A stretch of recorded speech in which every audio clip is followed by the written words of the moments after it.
freezing moment. Stories of hope and resilience when everything else but actions froze.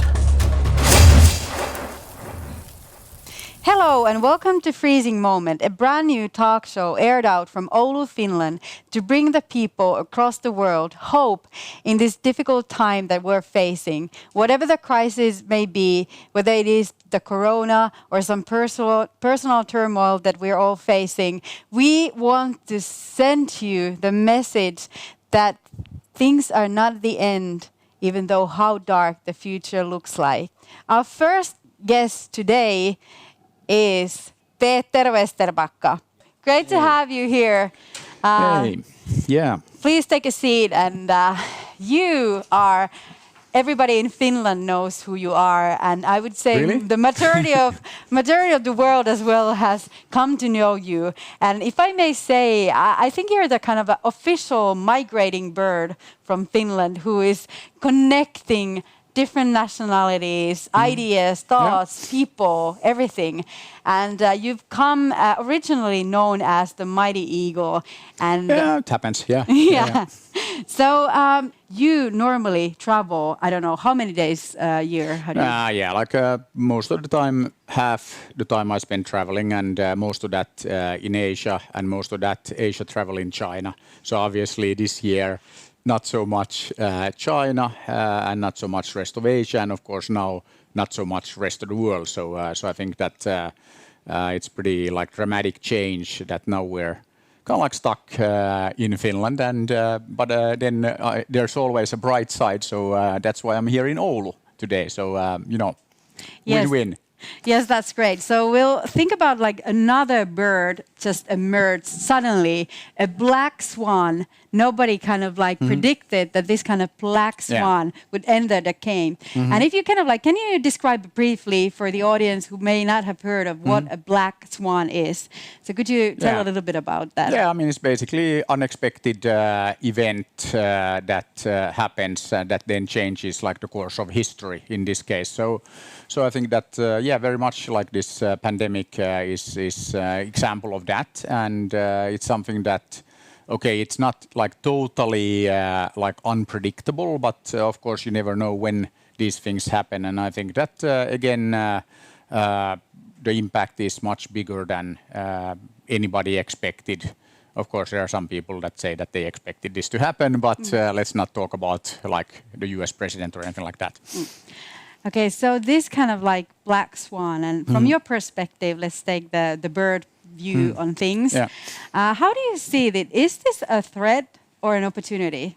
Or I mean, both? of course, always a bit of both, but I think that all the best companies, all the best innovations always emerge out of crisis and out of kind of like necessity. So you have to do things. And I think that it's very important that we actually take the opportunity and do things. And that's, for me, entrepreneurship has always been about doing things. And entrepreneurs are the people who do. So then when I heard from Pasi on Monday that, hey, there's, an opportunity actually coming out of this challenge that you had here in Oulu to do something, and say, okay, fine, I can be there Wednesday. And now I'm here. So that was like 2 days ago.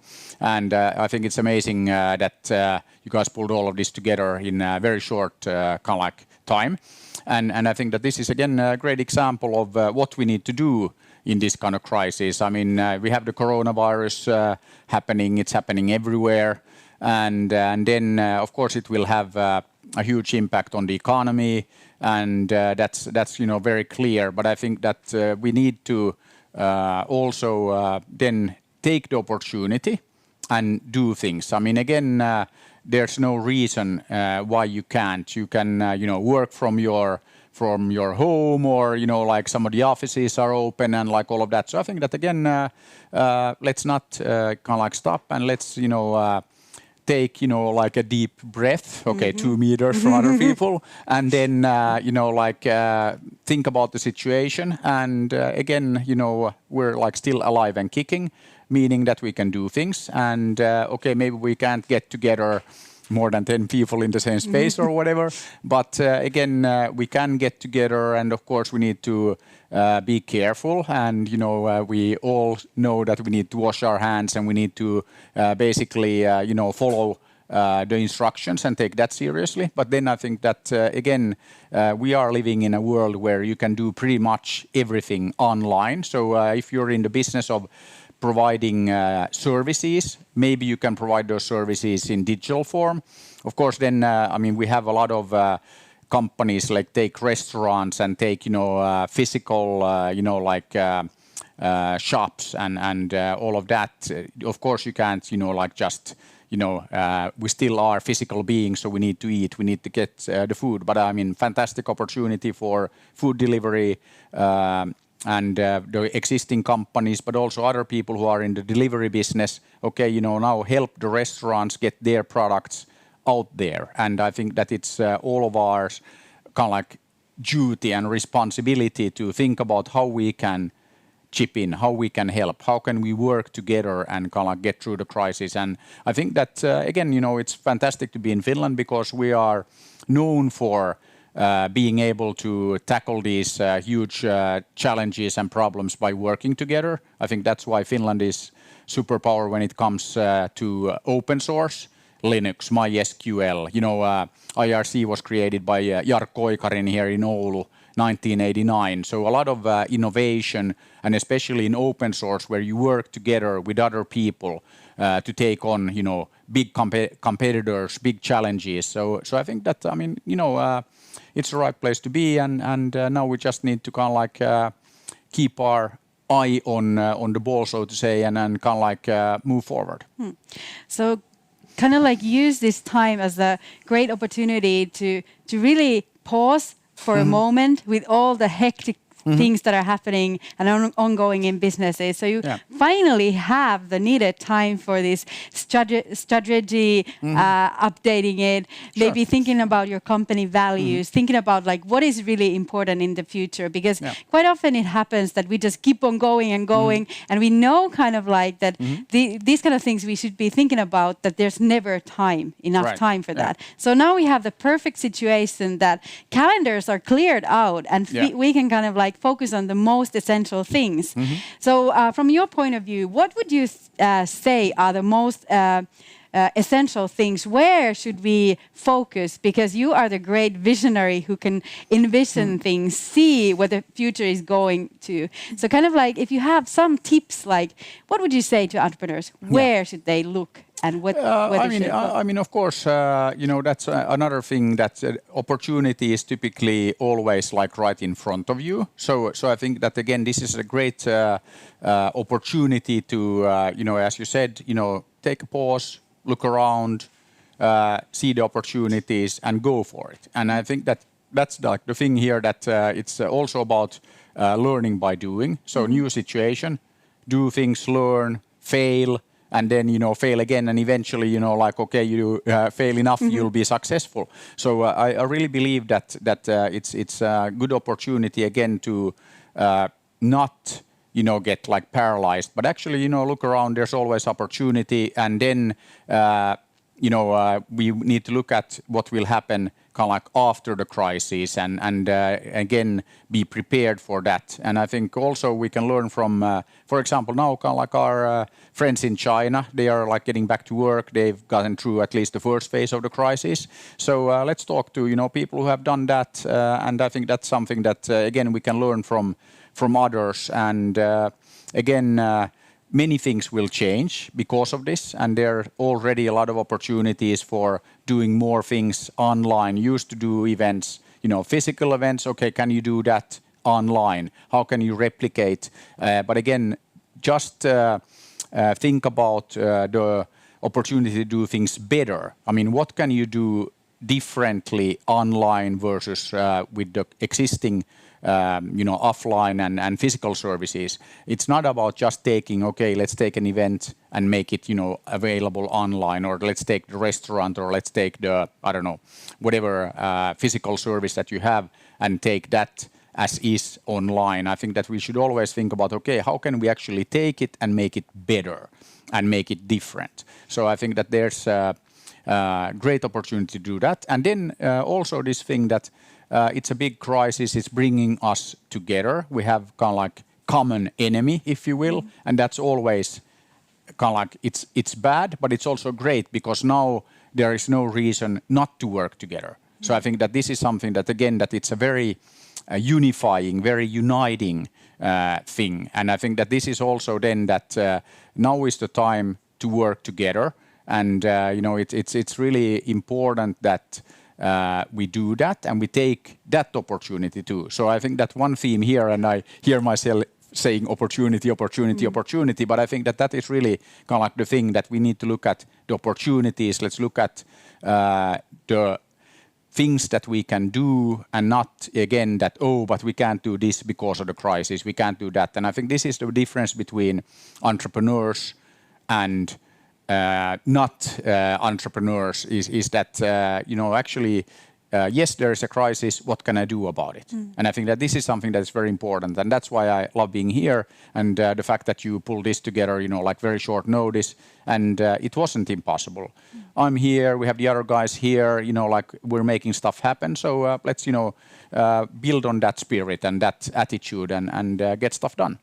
Exactly, and that's what we wanted to show the world. It's like you just need to start acting. We didn't have a perfect plan how we're going to do this, but we just had a burning need to kind of like communicate to the world that it's not the end. I mean, this can be the new beginning. This can be the new beginning. And when we kind of like unite our forces, great things can emerge from that. Absolutely. And I actually I've been thinking that maybe sort of like this time and era that we live in, we have the perfect tools to cope with this situation. Think about like we have now 5G, 6G is even being under development. So what can that do to a lot of technologies and businesses? If you think that now maybe we have some problems with connections, but think ahead in like 3 years' time. If you have better connections, even improved, how could your business model be at that time? Or another thing that has emerged is this like crowdsourced everything. So basically that's kind of like already reversed the way of how we think and do. So we can sort of like think about this as a way for us to get together and come up with the solutions that the world is in need of. And what we were thinking also is that we want for people to see and that we are sort of like in a hinge point in the history of time. And the hinge point in a say that there's two roads that we can take. Another one is the road of fear and despair. So we're basically like refusing to act because we think that the future is too dark. There's no hope for me. What should I do? So we already know that's kind of like giving up.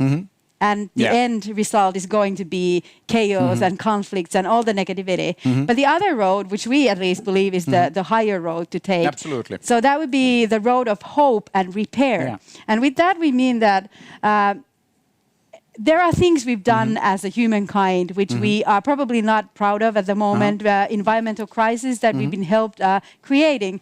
But what we can do is now not to really dwell on the past, but think, how can we repair this situation? Absolutely. How can we change this situation and make it like different? And we have the collective power now. We can be connected, different nationalities, and sort of like create something that nobody has seen before. And it was interesting how you mentioned a lot about this, like the community and connecting with other people and helping each other out. And that was the message of our previous show that we run earlier. And it was exactly the same point that people made, that we have to connect. We have to kind of like learn to listen to each other. So taking that, I've heard and seen your career that you are sort of like this helping each others out. I heard that when I talk to other people that you always have time for other people when they have in search of like a need for advice for the businesses. And I talked to a lot of younger audience as well who are probably like up and running their businesses, and they said that the great thing about you was that you never treated them with this kind of that you're kind of like looking them down, but sort of like that we're equal, regardless of like how far you've already gone or how behind you are, that we're all human to human, and that you kind of like offer your time. How it is. Yeah. Exactly. So talking about this kind of like paying it forward mentality and this kind of like Finnish, we have the word of talko. And maybe you want to elaborate what the talko is. But if we think about like, for instance, when Slush got started out, that's kind of like you were one part of like igniting the movement of Slush. So if we think about, we are now in need of this kind of talko spirit. So can you kind of like share the world? What is talko and what does that mean in practice? I mean, it's kind of like talko is the next big Finnish word. So everybody already knows about sauna, and we actually appropriately enough we are actually in a sauna right now. So that's very well. Chosen like venue, but talkot is really like a barn racing. So I mean, in Finland again we have like it's not always sunny and nice like today, but it can be cold and dark in the winters. And basically, if you don't have like a house to live in. Tough, you're probably gonna like die. So then, long tradition of working together. That if somebody, needs some help, like okay, let's put a new like roof on the house or something. You invite a few friends and they come and help you. And okay, then maybe you have a few beers and a barbecue, and nobody can like expects to get paid, but you're like chipping in. And then next time you need the help and you invite your friends, and like that's kind of like how it works. So it's basically what talkot is all about. And this is the same thing what we did with Slush, that we needed to get a bit more entrepreneurial here in Finland. We need to change the attitude. So then it's a huge challenge. So we needed to actually bring a few people together, a few entrepreneurs, startups, everything. And then that's what we did. And the people we invited, they didn't expect us to kind of like, oh, could you come to our event and we'll pay you? But actually it was about like sharing their entrepreneurial journey, their stories. And everybody said, of course, I'll be there. And then, we made it happen. And now Slush is actually the biggest and best startup event on the planet. And I think that this is something that makes Slush very different. And also what we have done, mentioned already that we've been very successful in Finland in many open source projects. And I think that it's because of the culture of working together, and also the whole thing that we trust people. So if you basically ask people to do something, we trust them to do the right thing. You let people do, and typically they will end up doing kind of like the right thing, and they will do good things. So you have to be kind of like maybe even like a bit naive in that you can like just by default you trust people, and I think that this is something that has really been kind of like a cornerstone for the success of not only kind of like the Finnish society, but I would say the Nordic model that is much talked about, and it's really based on this element of trust, that you trust other people, you even trust the government. I mean, and this is like not common in many places in the world. I mean, I can think of many countries where I wouldn't trust the government. So again, we have something that we can be very proud of. But again, I think that then if you look at some other like things here that I already mentioned, that it's about learning. So I think that we're also very proud of like the educational system that we have here. So I think education and actually educating everybody, not just a few, to a very high level, that's also very, very important, because by doing that you create opportunity for everybody, not just a few. And I think this is something that is very important. And of course, I should always mention that 2 years in a row now, Finland has been ranked, the happiest nation on the planet. And it's not just me saying it, but it's like the UN. So if the United Nations says that we're the happiest, then it probably must be true. But I think that this is also something that we should we should remember in the midst of this crisis, that it's about happiness. I mean, it's about enabling an environment, society where people can have a happy life. And I think also now, if you look at how the different nations react to the coronavirus and the crisis, I think that it really is doing a fantastic job bringing people together. But I think that now we're living in a very, very connected world. It's very global. So we should also be careful that it's not just, Finnish people or American people or Chinese people, but this is, again, it's about all people coming together. And I think that this is something that should be clear to everybody, that if we're talking about the virus, it knows no borders. I mean, it goes across borders super easily, and it basically just as easily affects Americans, Chinese, Finnish people, everybody. So this is also something that is very important to keep in mind. That again. There are no borders in this kind of like environment, and we need to all pull together. I mean, if one nation fails in fighting the virus, we all fail, because then like it's like out there, and of course that's a problem. So I think that there is again a lot of bright sides in this. All of this doom and gloom. So I think that is something that we should keep in mind, and we need to kind of like think about the way forward.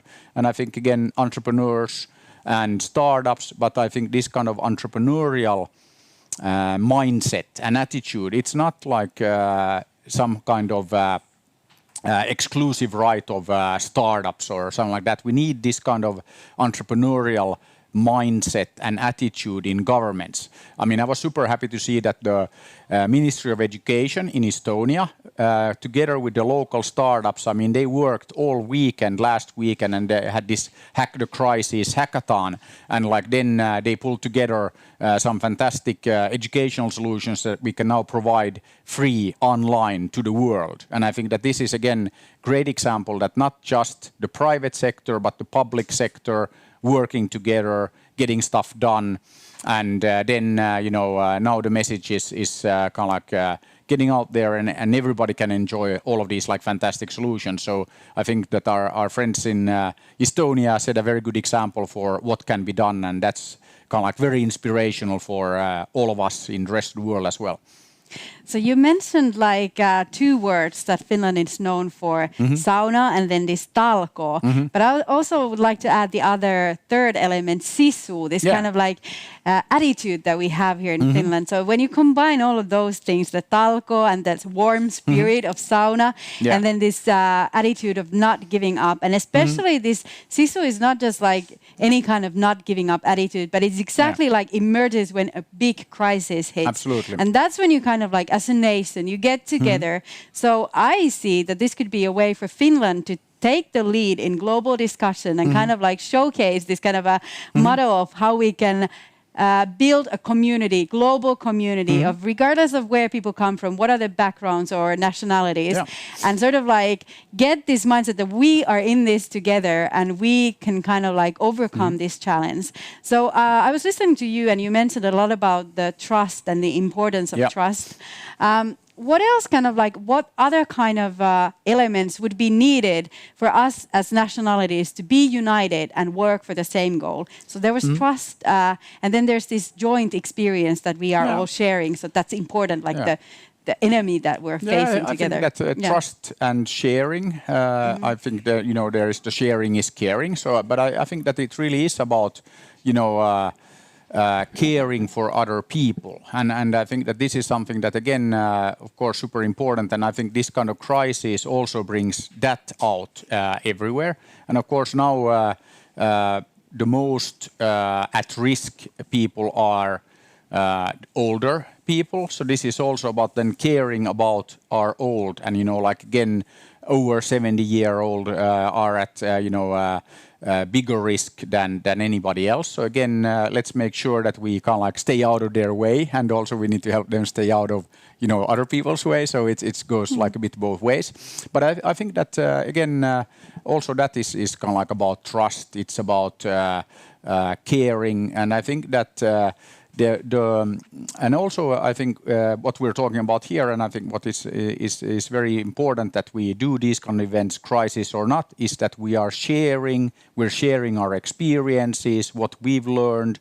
Again, if somebody comes up with a better way to fight the crisis, or like a cure for the corona or the COVID-19, then of course it should be shared with like everybody. And I think this is something that is very important, that now we have a very connected world, so we should learn from how others cope with this. And I think that the worst thing that you could do is to try to keep things secret.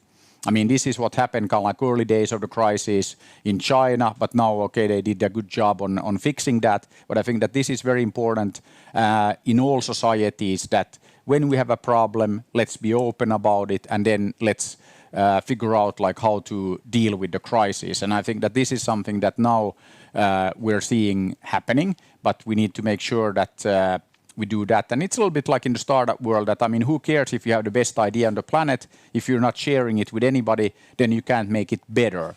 And I think that this is something that, again, when you share, you can make things better. And I think this is something that we can also learn from kind of like the startups and like how any startup would do things. So the startups can bring a lot to the table, but then we also need the governments and all the public servants and all of these guys to step up and realize that, hey, we're all in this together, and everybody is actually very, very committed to fixing things. And I think this is something, again, comes back to this trust that, hey, people are people, no matter where they are. And I think this is something that is very important.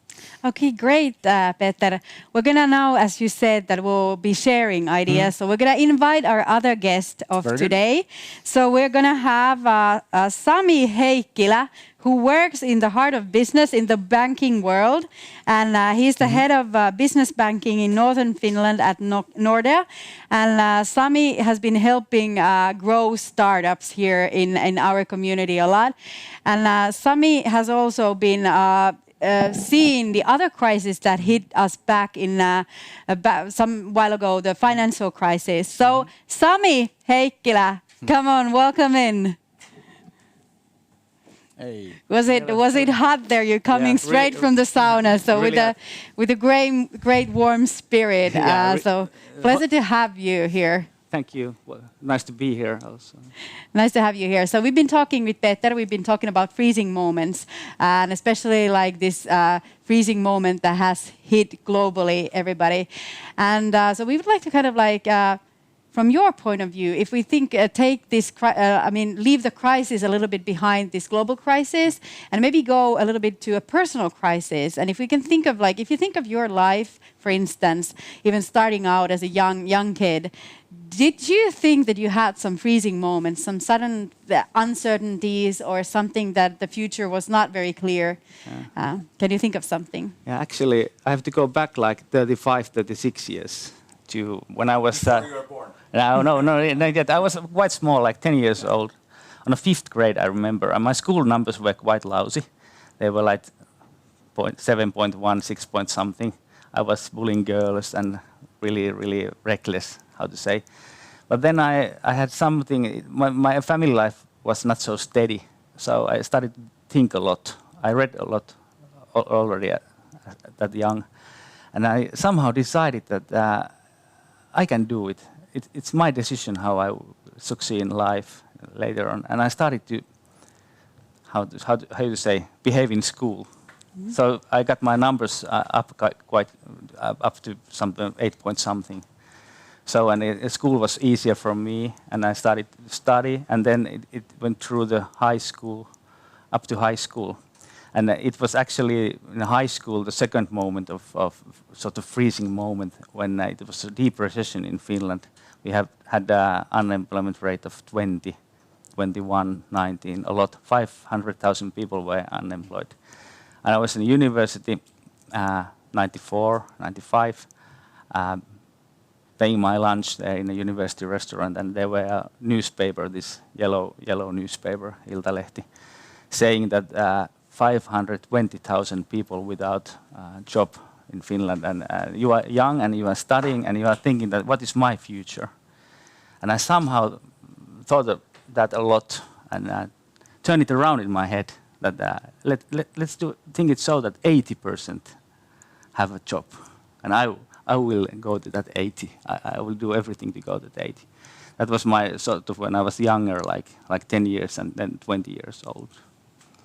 But later on, I have met a lot of freezing moments in my job in a big bank, Nordea Bank. So let's talk a little bit about those other freezing moments that you said that you were part of the financial crisis that hit us sometime while back. So if you think back of that time, what are the key lessons that can be taken from there to this time and era that we're living? What are the best practices that we should now be focusing on? If we start to think that have to understand the basics that we are really, I mean, companies and society and banks are much stronger now than, let's say, 2007, 2008. But at that time, the stop was really almost like this coronavirus now, that quite many companies lost financing, lost customers. They lost, let's say they have some receivables from abroad, and those customers were not able to pay them back. And all the sorts of predictions of next year, they went down. And I had actually one case, I will remember it always, as long as I live. I financed a new factory somewhere here in North. And it was quite big investment, let's say, not huge, but quite big.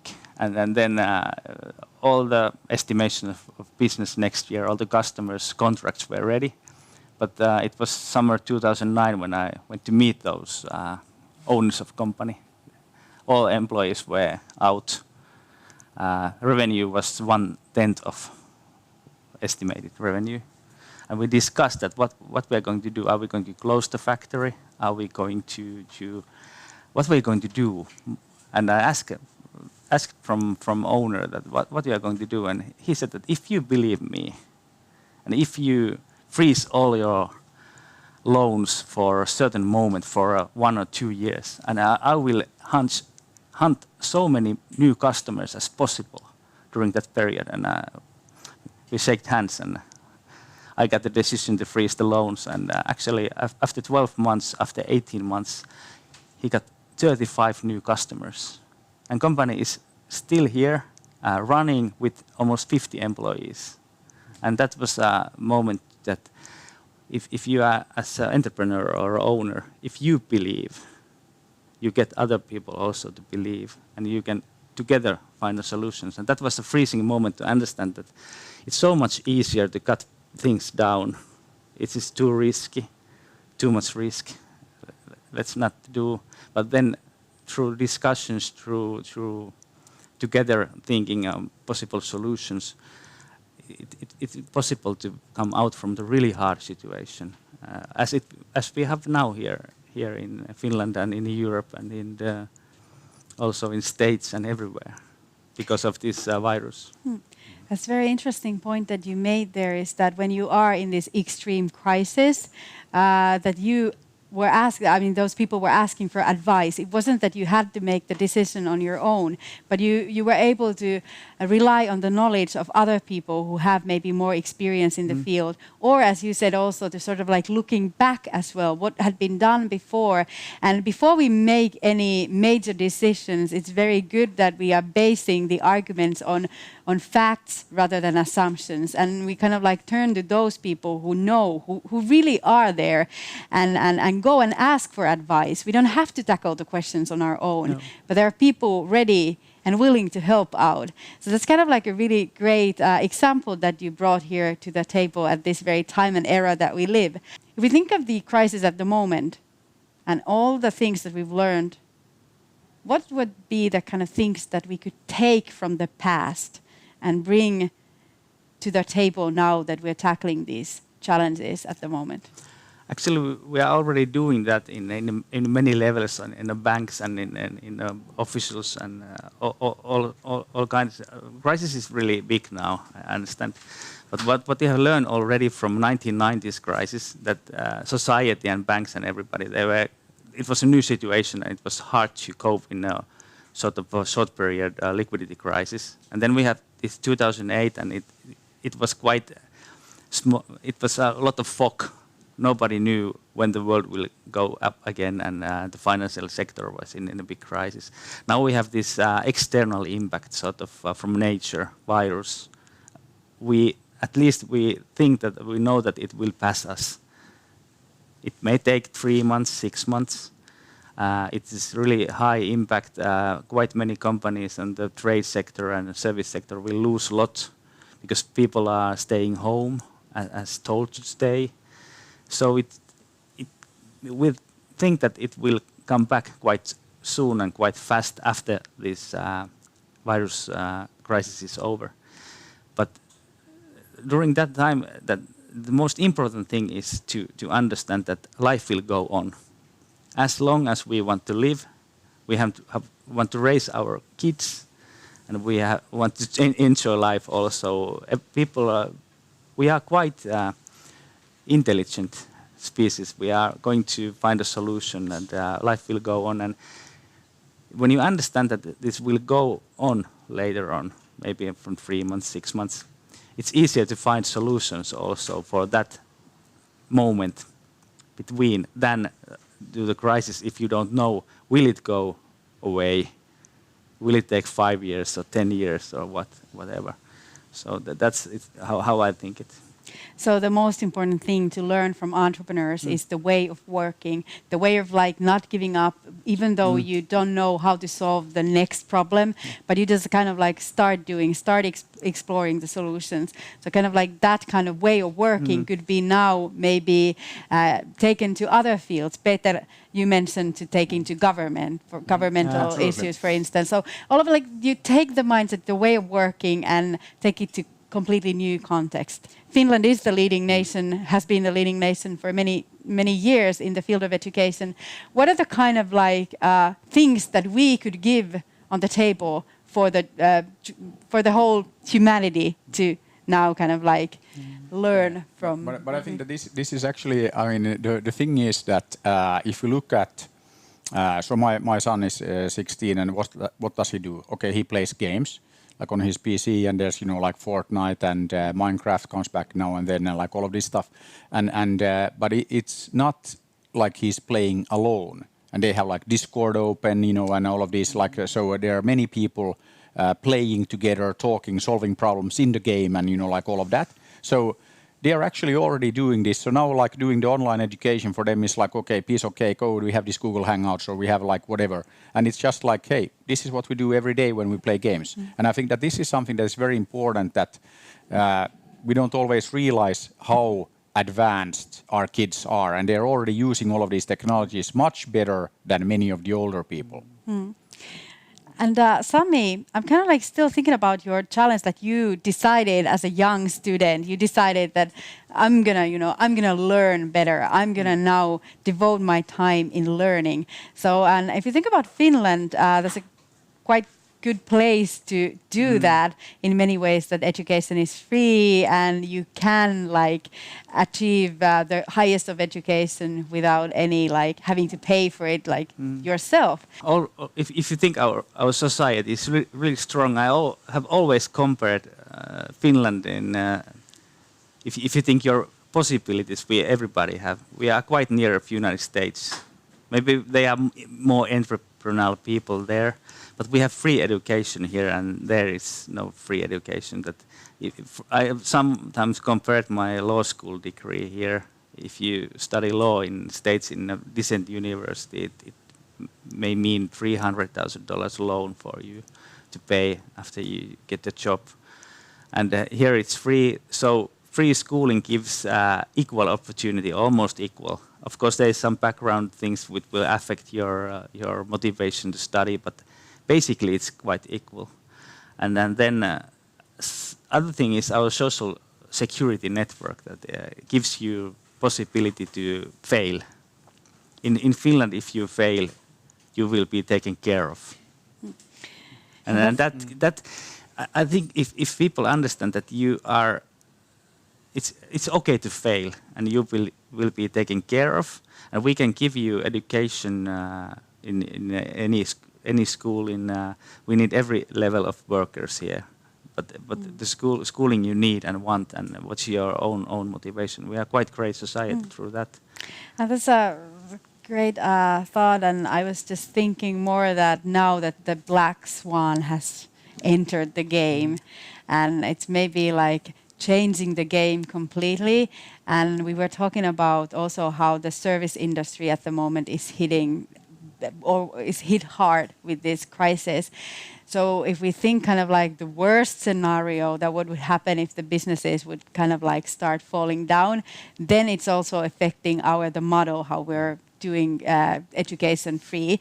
So basically here I'm just like proposing that how can we help that the service industry and the companies that are now faced with this crisis, that they are not falling down, that we have the sort of like the system up and running in the future as well. So what can I do? What can you do? What can we all do? I think that the most important thing is that we need to keep doing things, and I think that is again kind of like the only way forward. And of course, if we want to kind of like maintain our way of life and our society and how we do things, of course we need to have the people there, working and doing things. And if we all stop doing, and if we drop everything, of course it very quickly kills the economy. And I mean, if the economy is not doing well, good luck, maintaining anything. So I think that again, it's about working together, and we need to support the entrepreneurs. And I think that this is again where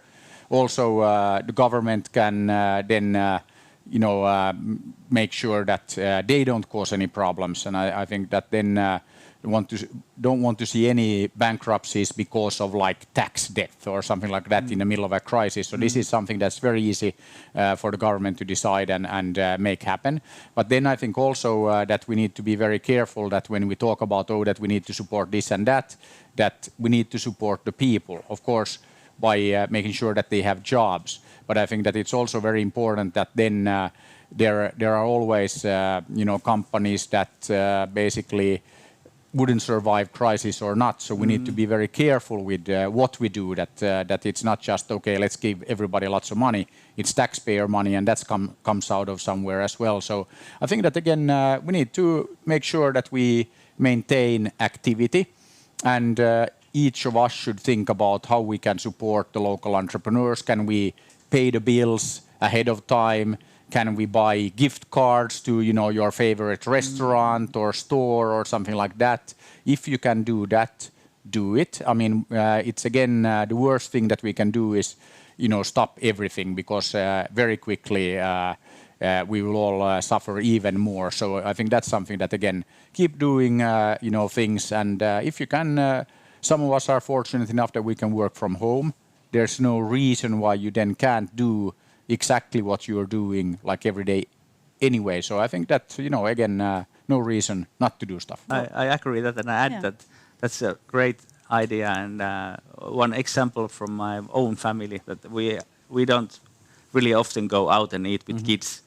We decided with my wife that we will buy twice a week, so 8 times a month, from restaurants during this crisis. So we are going to buy 8 times more food from entrepreneurs than before, so that we can, of course, call that bring home, and one of us can wash hands and go and fetch them, and be safe, but still buy some services. And I will pay also my gym payment, even though I cannot go there maybe. But Yeah, and we're saving quite a lot of, for instance, cost, because we are not traveling. So with that money, maybe we can use it for something else. Maybe we can buy some services from a business owner now at this time of crisis. Yeah, and buy services. I think that is like a very good advice, and I think that, again, it's important to support the local entrepreneurs, and no matter what business they're in. So I think that there are many things that all of us can do. And I think, again,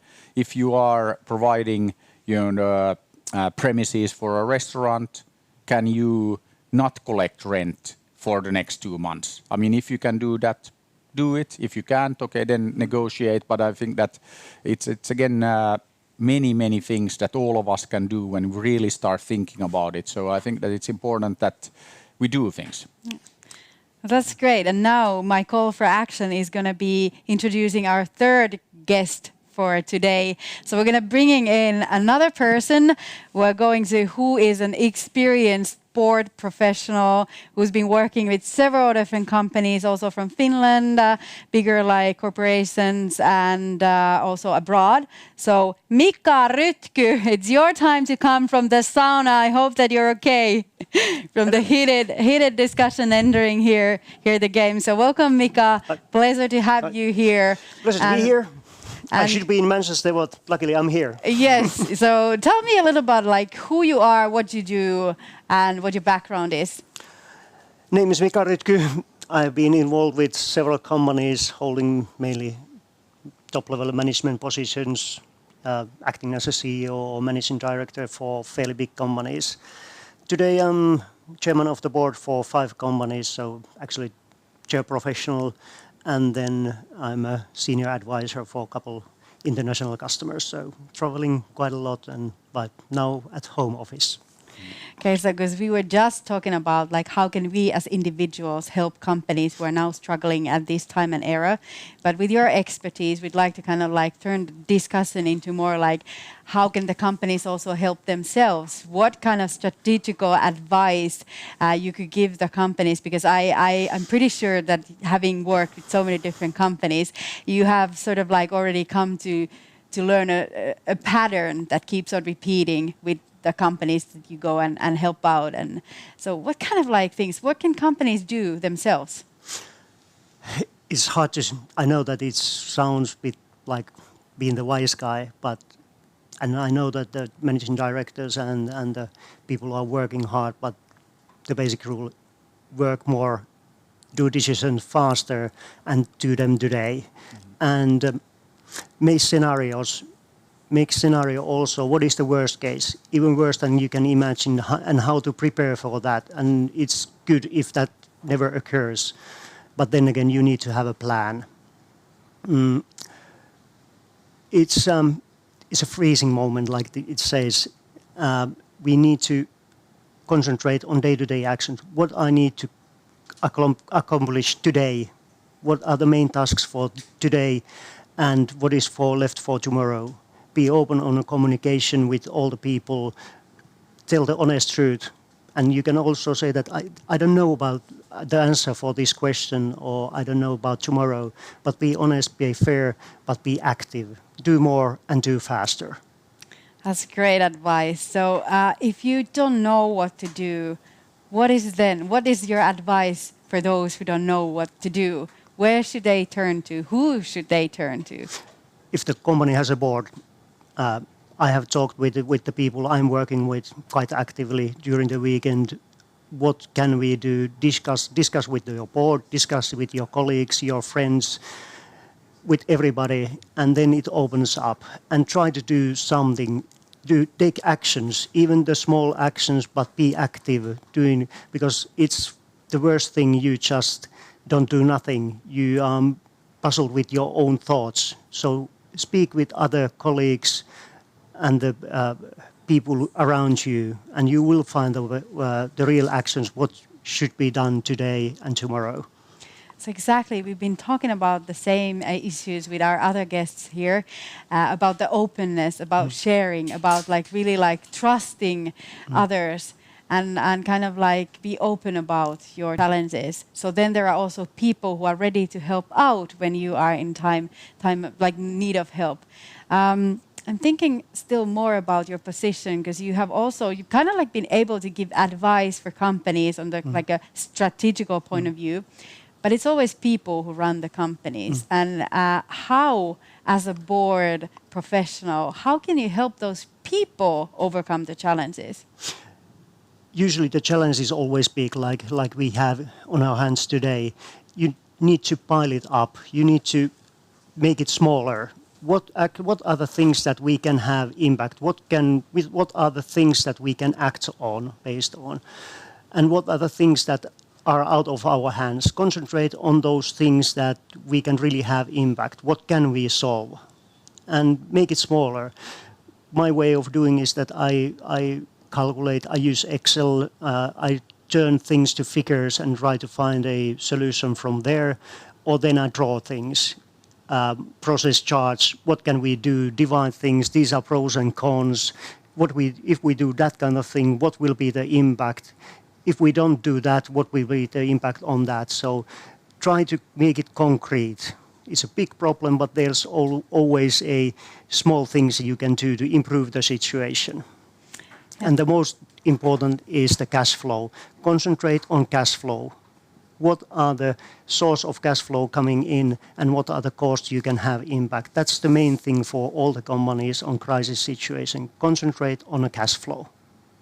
That's great advice for anybody struggling at this very moment.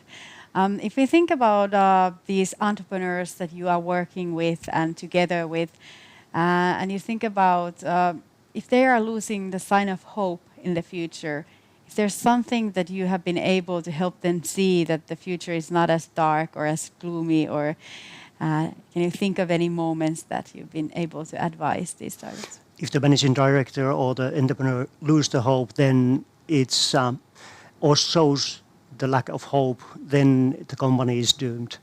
That's the last mistake you should be doing. Even though you feel the hopelessness inside yourself, you cannot show it. You can say that, yeah, we are struggling, it's a hard moment for all of us, but then you need to be the person who says that, yes, we have the hope. With working together, with speaking to each other, with helping each other, we can find a way ahead, because that's the key for everything.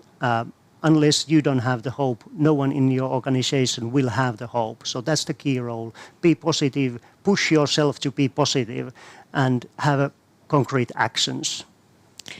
That's the same message that on our previous show we had a visitor from the ice hockey world, world champion and Olympic medalist, who shared exactly the same thing, that if the team loses hope, then that's kind of like it's going to be the end. Yeah. So it's basically like we can learn from whether it is athletes or whether it is businesses, we as humans can learn that as long as there is hope, as long as we keep on acting, there is a brighter future. But we sort of like refuse to believe that there's nothing good in the world, then that is sort of like a self-proclaiming prophecy that that's going to happen then eventually.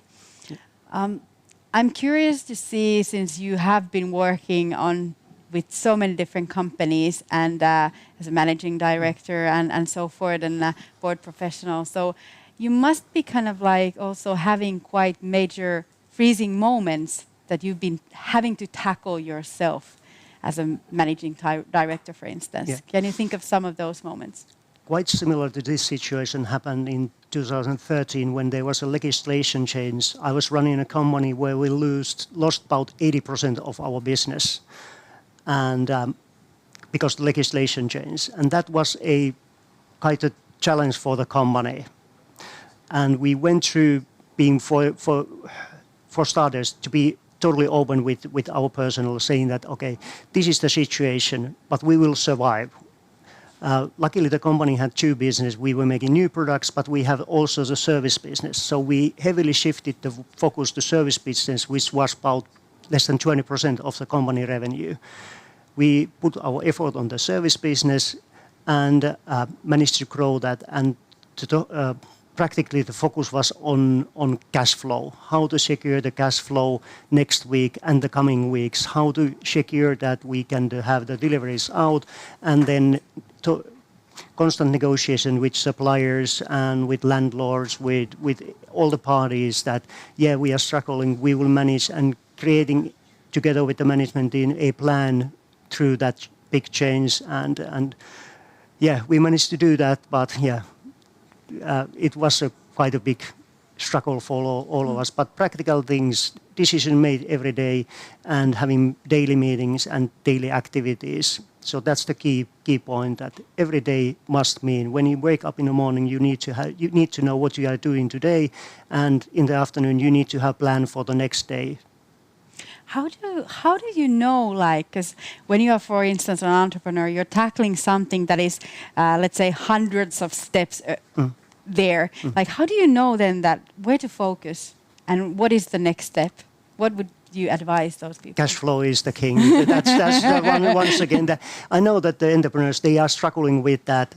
They might have a good balance sheet. They might have profitable business which has suddenly disappeared. So cash flow is the only thing you need to concentrate. That's the only measure. If your cash funds are enough to live another day, then you will survive. So and then it's a brutal truth is that if you can find a way, don't push it too far. And there you need to discuss with advisors who have more experience that when is the time to stop. It's not the end of the world if you lose the company, but it's end of the world if you lose yourself. Mm-hmm. So there is a point when you need to also be realistic and say that, okay, this is the stop, but it's not the end of the world for you personally. and it's most probably is not end of the world for the company if that company has a solid business. That company will continue, but then it's a fresh start for the company, and that has been discussed in some cases with some companies that no, now it's better to stop this and have a fresh start. And it's a new beginning, a new opportunity, and the stress level is immediately lower when you have made that decision with the managing director.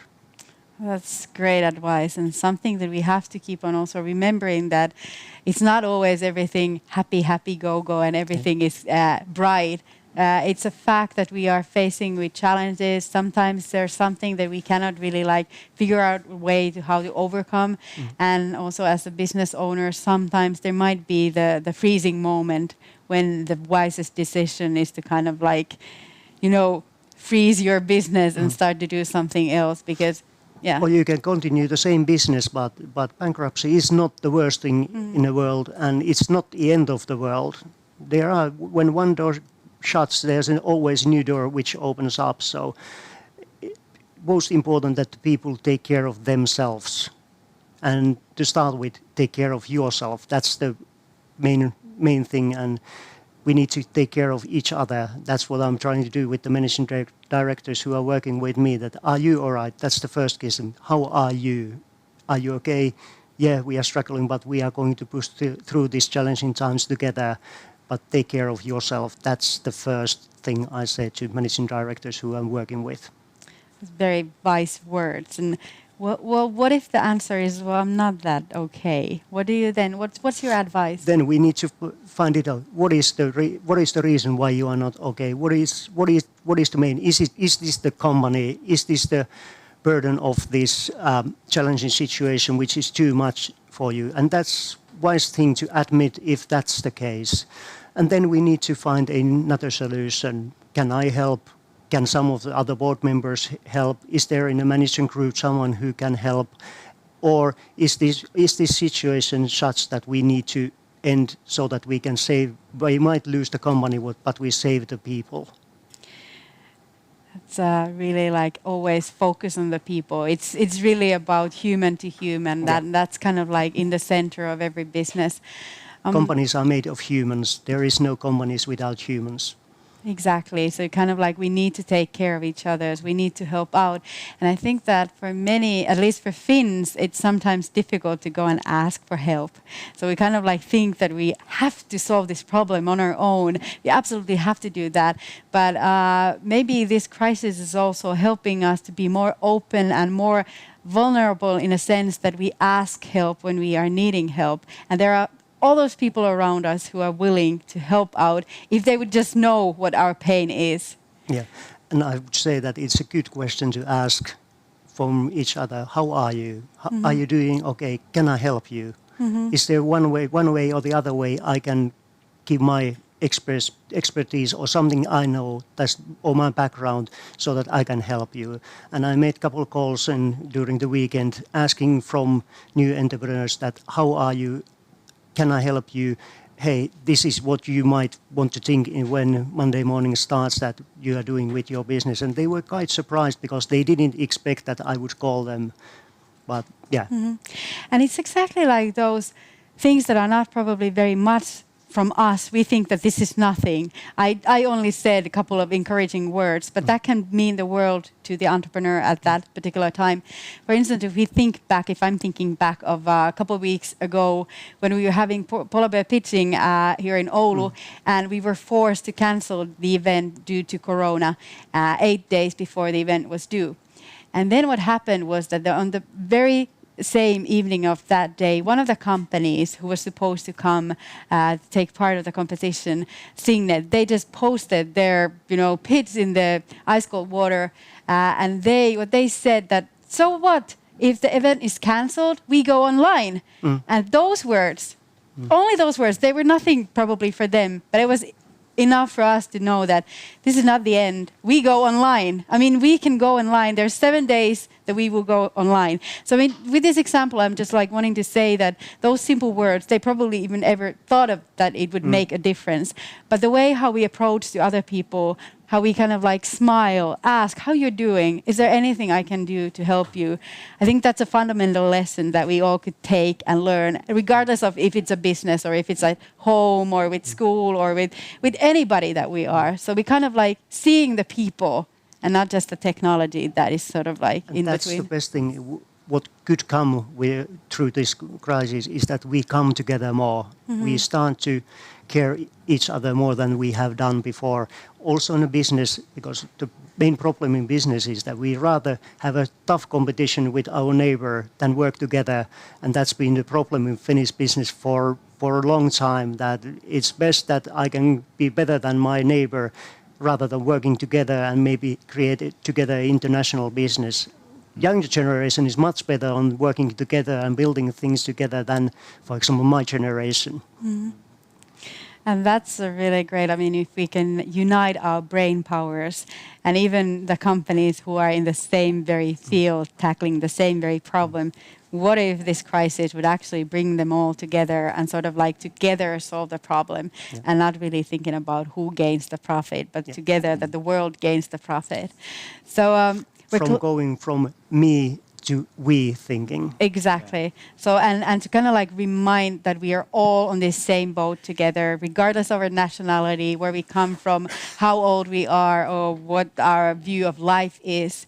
We are all humans who are in this boat together, and we are here to help each other out. We're offering the helping hand. We're saying the smiley faces. We're kind of like being united and not looking on the back mistakes that we've done as humans. There are a lot of mistakes, but let's not focus on that. Let's focus on the future. Let's focus on what we can do together.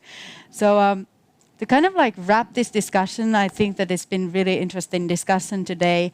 I'd like to sort of like, there's an empty table for a reason, because, you know, we're not supposed to be touching anything and so forth. So on this empty table, what would you bring for the sake of humanity, for the sake of unity, for the sake of like a future with a lot of hope and a lot of repair in the future? So what are the best tools that we would need? And I'm kind of like everybody is giving something onto the table. Yeah, but I think that again it's about attitude and nothing has kind of like really changed. That there is unlimited opportunity out there, and it's just about like then doing something about that. So you know, go out there and capture the opportunities. Doesn't matter if it's crisis or not. There's always lots to do. Mm-hmm. I think it's also attitude and hope. I think the one thing this crisis will taught us in a really hard way is that it's almost impossible to predict future. I have seen many that the future will be that and that and that. You never know. There's always risks and things which will come that you cannot know. Like this, we knew that there is some viruses, of course, but it's really hard now. And then you understand also that the world after this is a bit different than before. And the one thing I have been thinking is that if we can do more together, think more our other people, think more on nature, our planet, and also plan a bit longer period future, not only 3 months, but maybe 2 years or 3 years or 5 years to achieve something. And I think that it's possible that world is a better place in the future if we understand this. Great. Enjoy the time. I think that the problem many times with managing director and up top level is that you don't have time to think. If you can now take a little bit time to think it over, have a small relaxing moment and think, that would open up a new ideas and ideas outside the box, and then you might invent something totally new. So if you have the time, just enjoy the moment and breathe and think. And that's we all are now having this great pause, time to really think about how to do things and what is important, how should we as humanity tackle the problem together. And with this great time out that we sort of like have at our hands, we should make the most out of it. And like you said, that to kind of like be in this very moment, thinking about what I can do now, not like what I can do in 10 years time, but what I can do today. We start with small steps. We start with helping out someone, at least one person, and we solve one problem. We don't have to solve the entire problem, but it's kind of like the mindset of like just going forward and carrying the torch of hope that there are solutions that we're going to find in the future. And it's been my pleasure to have you all here as our guests. And this is a show that we just decided to start doing not a long while ago. And we didn't have the perfect plan how to do it, but we just felt the burning need that this kind of thing needs to be done. It needs to start somewhere. We're learning, we're developing, experiencing things, and we're hoping that you are the messengers of hope. You're kind of like carrying the message to the people, saying that no matter how freezing the moment is, you can always kiss fear goodbye. And what we mean by kissing fear goodbye is that we want people to start blowing kisses up into the air. And why? Why do we do that? It's just like it symbolizes us that when we give a kiss to the air is basically nothing. Air is like nothing. And so fear what the future is going to hold, that's nothing. It's an illusion. It's created sort of like the magicians who have been able to fool us in a way that deceive us into thinking that the future is dark and there's no hope in the future. So by us kissing fear goodbye, we just want to manifest that fear is not real. It's up to us, up to our decisions, how the future is going to evolve. So if I may have all of you really blowing kisses up in the air and kiss fear goodbye. And we'll say that to also everybody in the audience that, bravely just embrace the situation and know that the future is going to be bright when we're going to act. So thank you, everybody.